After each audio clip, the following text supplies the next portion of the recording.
all those memories. And many of us are not in the same house today, but we have a 30+ year connection that goes back day one that we could always remember when we started. And I always tell my kids, yeah, you'll remember when you won, who you won over, but a lot of times what you will really cherish is the memories you made with your house members and with your friends. You know, whether it was traveling to the ball, whether it was staying in the same hotel or same Airbnb, maybe it was running, you know, stealing something to wear to a ball and you got caught. You know, it's those experiences. I'm not saying do that. But it's those experiences. You're already light years, bro. Okay, good. You're getting your craft badge. But yeah, have a good time. Enjoy ballroom because that's what makes it great.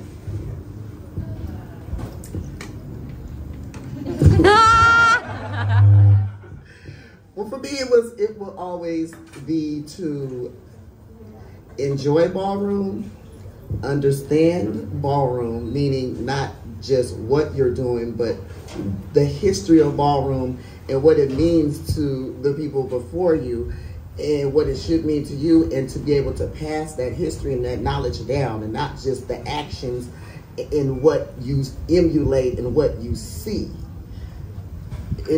Ballroom is deeper than that for a lot of us, especially for me, because it was a place to come and belong. And for me being like a trans woman, it was me in becoming a mother. It was a necessity for me because, okay, I'm not that I couldn't have children, but no, I do not have biological children, but I still had the need to nurture and to build within me as, you know, as I got older. So I feel like for everyone new, you have to understand why you're here and why we're doing this, and install those same ethics in our children that we bring up into this world. Don't just bring people in and just have them doing the action without understanding what's behind the action. So that's what it is for me.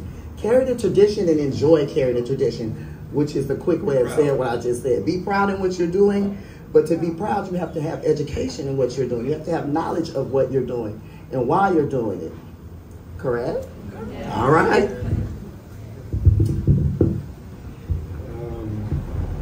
So I've had the fortunate ability to be able to hear some of the stories, you know, being around y'all. It's one of my favorite things to listen to, of course, but I think the question is, what are some of your favorite memories or stories that you have? And I guess why were they so important for you? Some of my favorite memories, oh my God, so I started in Chanel, so, you know, I have lots of memories with RR and a lot of the people from the House of Chanel. One of my closest, like my best friends, my brother who passed away, Eric Christian Bazaar.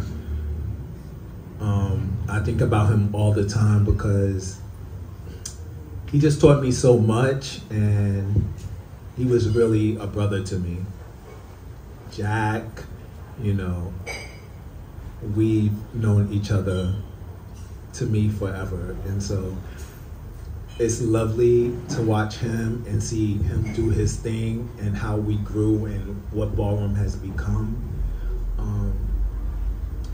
And just looking back after all these years, I think I've done ballroom for 33 years. I'm bad with numbers, but when you really go back, when we go to these balls now and we look, it's really like a family reunion. We're seeing each other. We're seeing, you know, we just was at a ball, the Lanvin ball, and they had Femme Queen Face, and to see like Tracy Africa and all of them come up on the stage, you really feel like, oh my God, it's like my auntie, you know, Stuart and Tony. I look at them like my uncles. You know, I don't know if they know that, but that's how I look at them. That's my family. It's my second family, you know. So those are all of my memories, sitting up with Eric while he's making bizarre outfits and helping him create chants and stuff like that. Like, yeah. For me, I'm so proud that I get to see the bird's eye view of ballroom for so long, right? Coming out at 19 years old, and then around like 21 or 20, getting the opportunity to be the Masters of Ceremony alongside Eric, and then alongside Selvin, and then now with a whole new crop of generation of, you know, new MCs. But it's those memories, it's those early memories, being able to watch Octavia St. Laurent walk face and just do the littlest things, to be able to see that golden era that a lot of you don't get a chance to see now. And in my time, they were still on the floor. A lot of them had died, but then to see Danielle, Octavia, Modavia, to watch Sanaya become, you know, from a little girl into a full-grown woman, into like a world-renowned sex siren, to see her change the face of performance, to get to see Cassandra become, to see Yolanda come, Deja coming off the balcony for the first time, you know, those iconic moments. And but the Femme Queen face of 1992, 93, if you ever watch any ball tapes from then, that rivalry between Tanae Pendavis and Aujane Mugler Milan, it was like the best television without being on TV. Literally, we used to walk our categories, and we'd just stand there and wait for Femme Queen face, because this was our drama. These girls were going to battle, and they didn't battle for $1,000, they didn't battle for $10,000, they battled for a trophy. The first time they did face looking like $1 million, not looking like $1 million, $1 million makeover, Danielle Revlon beat all the girls by simply just cutting her hair short. She got paid what? $100 was the grand prize. So a lot of now when we see these girls, so I said, well, I'm not walking if it's not for money, then don't walk ever. If you're only in here to walk for money, don't walk, because the glory of the trophy and the adulation from us should be enough. Giving us that memory, and you having that memory that you actually made people clap for you and stand up for you, that's why you do it. You want people to see you. And if this is a money heist, then you should just get a regular job. Right. Also, to piggyback off of what Jack said, like, there's this thing that's related to LSS, right? Anjanae, if they were walking that category for that night, you did not see them the whole night. You ain't even know they was there, because they would be outside, hiding behind a tree, in somebody's car, or in their hotel room. They would not step into that ballroom until their girlfriend called them and said, your category is coming. They was not concerned about being called out for LSS. Nobody was. No. Well, actually, true, and the girls would like, if they were walking a major ball, you didn't see them for a week or two. They disappeared. Roger would take eeVee Milan and find her and be like, you're walking this ball, and literally bake her for a whole 2 months, moan her, cone her, and the night eeVee would pop up on the runway, the crowd would go crazy. So now it's a little different, because everybody, there's a million balls around. So I always tell people, you know, when you're making your moment, have fun, walk balls, try different categories, but make sure you're staying within your strength of a category. You can always evolve to something else. But if you're missing your front teeth, missing like all 5 of them, you can't walk face. That's not fair. So walk what's appropriate for you, but you know, make your moments.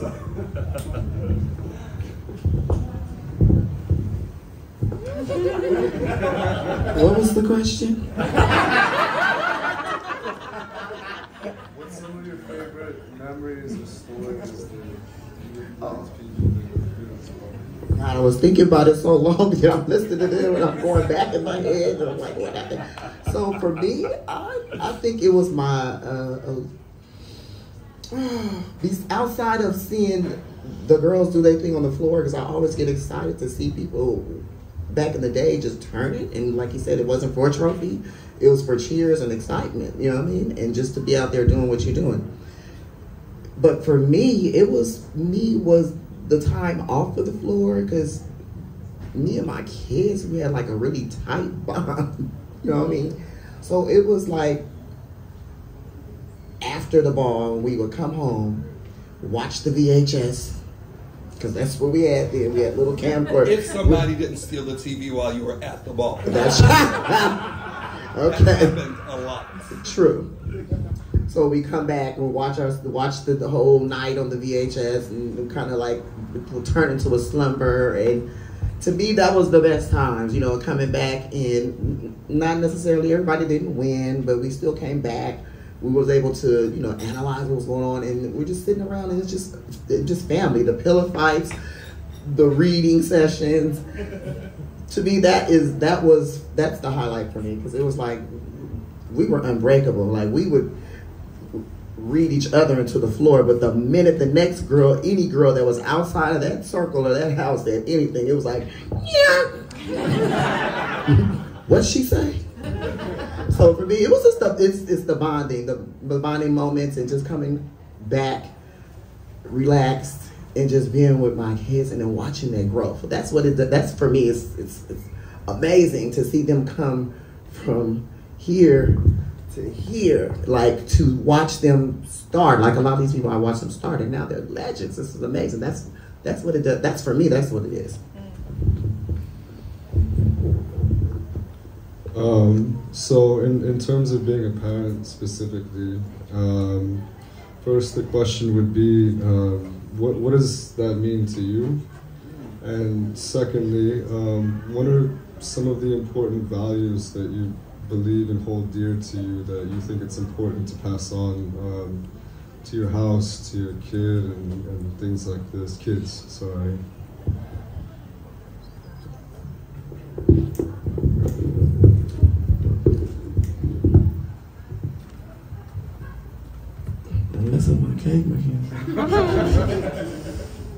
For me, it was to show them how to be passionate with compassion.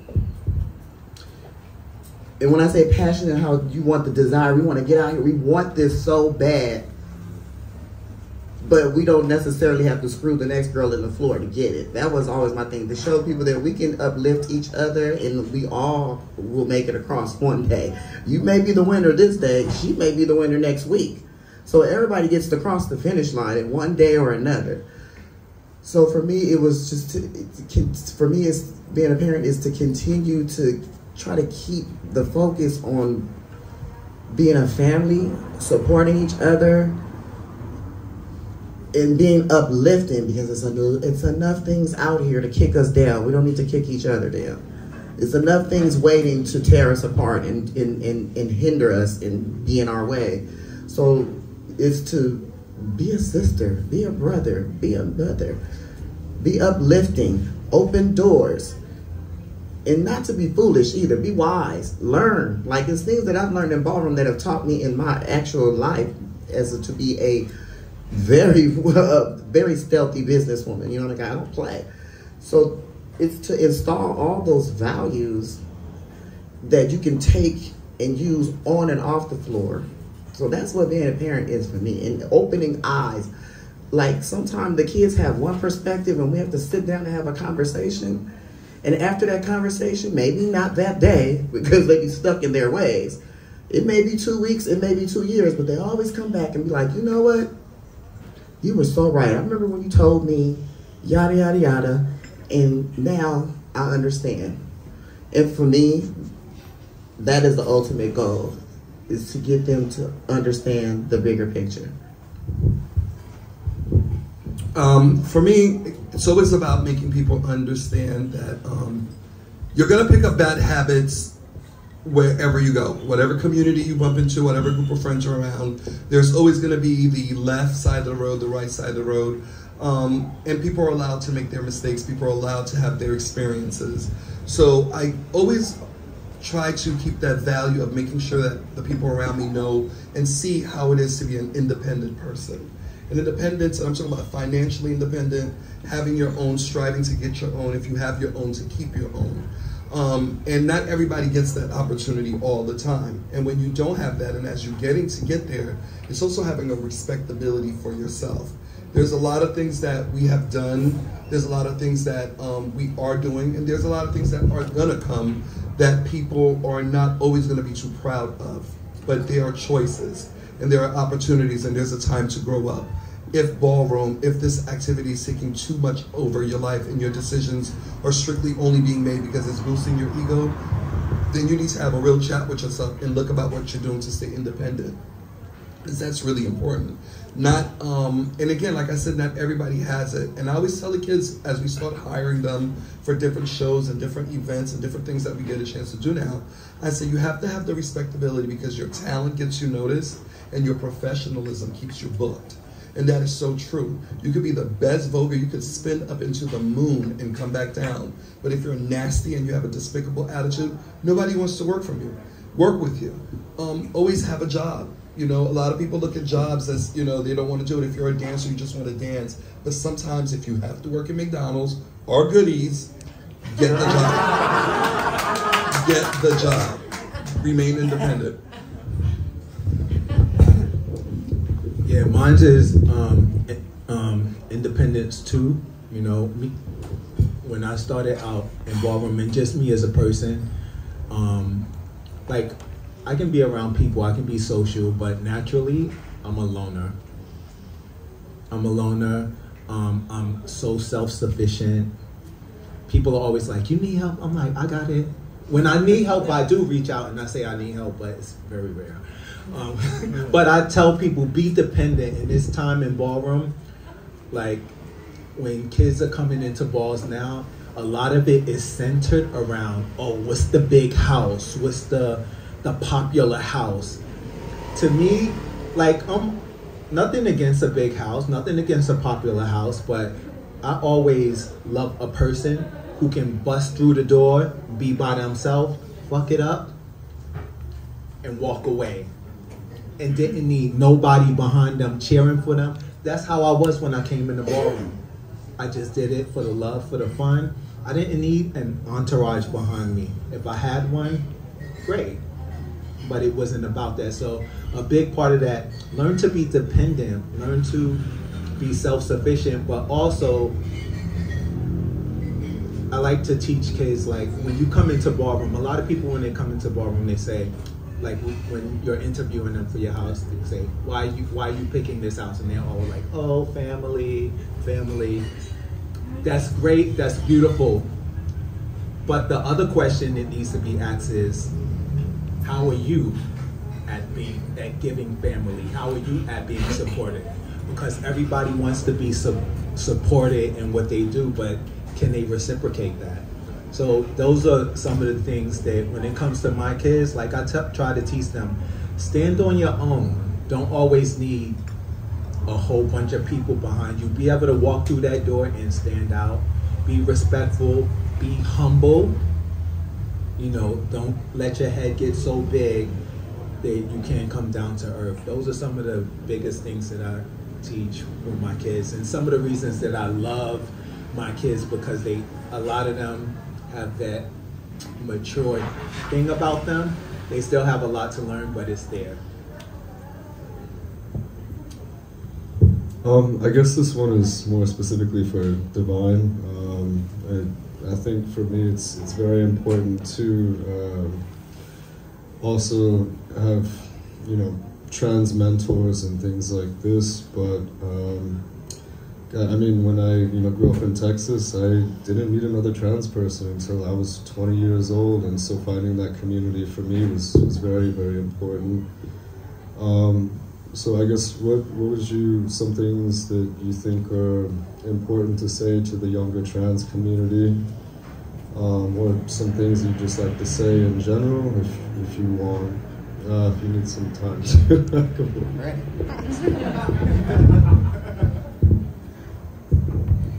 Okay. For my younger trans girls, let me tell you something. Be you.